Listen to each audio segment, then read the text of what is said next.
We're back now with our What Works segment. Tonight it's all about helping some folks who have given a lot to all of us, the men and women of the U.S. Armed Forces, who some of them have traveled the world to serve their country. For those who come home wounded from this nation's conflicts, it's often not easy to get around. And our own Natalie Morales has the story of one man who decided to do something about that. Captain Nathan Walden lost his leg to an IED in Baghdad 2 years ago. He's been recovering at Walter Reed ever since.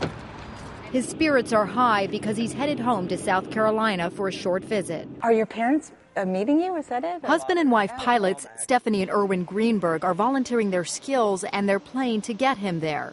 The three were brought together by Walt Fricke. Wounded in Vietnam, he spent 6 months recovering in a hospital more than 600 miles away from his family. I wasn't doing well, quite frankly, until my family gathered the resources to come and see me. Wanting to make things easier for this generation of wounded warriors, Fricke started the Veterans Airlift Command. They buy the fuel, it's their aircraft. They're donating their time and aircraft for the purpose of the flight.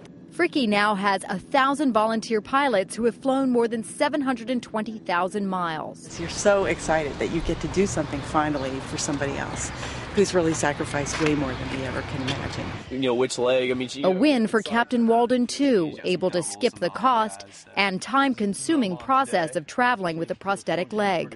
You're going to have to get run through, various screenings, x-rays, bomb swipes, the whole spiel. And it's more than a matter of convenience. Some of the most severely injured would never be able to fly commercially. The Veterans Airlift Command is able to take care of some of their special needs. Like the flight bringing Staff Sergeant Jose Pequeño and his family to a ceremony honoring him in Washington, D.C.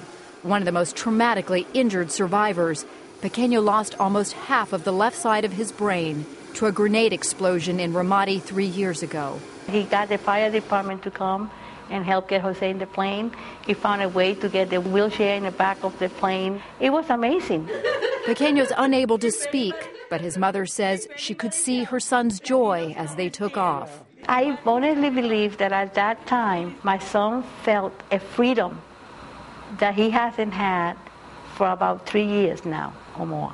Are you ready? A moment in time she says she will never forget, and neither will this father forget this happy homecoming, thanks to the Veterans Airlift Command.